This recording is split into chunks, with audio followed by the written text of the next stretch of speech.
Hola a todos, ¿cómo estáis? Telita la cantidad de vídeos que estoy subiendo hoy. Voy a hacer este vídeo para comentar el orden de actuación de la final de Eurovisión que ya se ha publicado. Yo en algunos vídeos, y además que varias personas me lo habíais preguntado, dije que España iba a actuar seguramente en la posición número 10 detrás de Italia porque yo creo que la RAI, la cadena de televisión italiana, no quiere volver a ganar el festival y que si a España le tocaba la primera mitad, es decir, actuar entre la posición primera y la posición 13, iba a actuar décima detrás de Italia para eclipsarlos, y así ha sido. Así que España ha salido muy favorecida con la posición que le ha tocado. Por curiosidad, ¿alguien ha ganado actuando en el puesto número 10? Sí.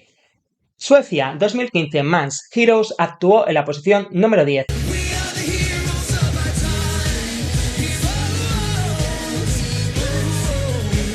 Ucrania 2004 Ruslana Wild Dances ganó actuando en el puesto número 10.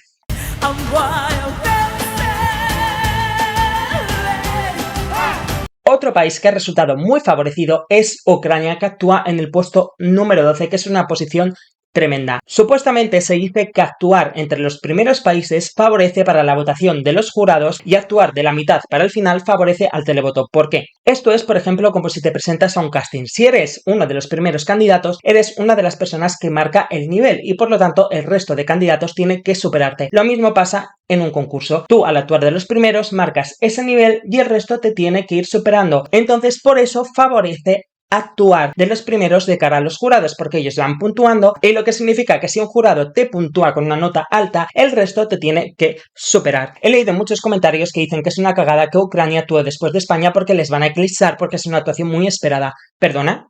¿Ucrania una actuación esperada? A ver, Ucrania va primera en apuestas por la situación que están viviendo y lo sabemos todos, porque se considera que Eurovisión es política y por lo tanto se cree que Ucrania va a ganar por eso, porque yo conozco a mucha gente que no ve Eurovisión y me da por hecho que va a ganar Ucrania sin haber escuchado la canción por eso, y estoy seguro que ese número 1 en apuestas se debe a muchas apuestas de ese tipo. Entonces, Ucrania no es una actuación esperada. O sea, la gente está apostando por ellos, pero no es una actuación esperada. De hecho, ya hemos visto la actuación y no considero que supere a Chanel. Es al contrario. Chanel va a actuar en el número 10 y va a decir: este es mi nivel, superadme los demás. Y creo que Ucrania no supera, la actuación de Ucrania no supera la de España. Por lo tanto, le favorece a Chanel salir 2 puestos antes, porque la gente la va a recordar y luego va a ver Ucrania y van a decir: pues mira, no es para tanto. Los Lobos eran mejores, Chanel era mejor, Italia era mejor.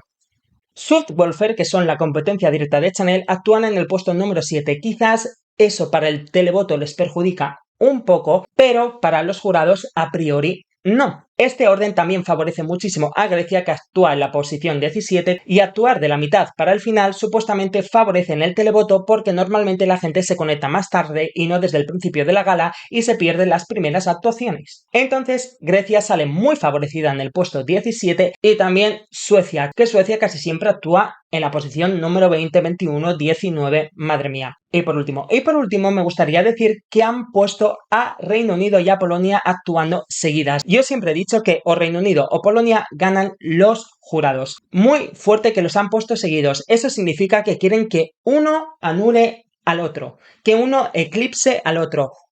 Madre mía, menuda jugarreta. Yo creo que va a ganar esa jugarreta Reino Unido, pero me da pena Ockman porque realmente creo que puede quedar segundo en jurado. De hecho, en mi predicción yo creo que va a ganar los jurados Reino Unido, segundo Polonia y quizás tercera puede ser España en los jurados. Entonces, ahora con esa matanza, igual o no, o la jugada no es matanza y los jurados les ponen 1 y 2 a cada uno, o uno sale perjudicado y alguien puede subir puestos en votaciones del jurado y quizás puede ser España. Porque como he dicho, actuar en ese 10º puesto favorece mucho porque marca el nivel de las actuaciones y la gente va a tener que superar el nivel de Chanel y sabemos que nadie supera su performance, solo Reino Unido.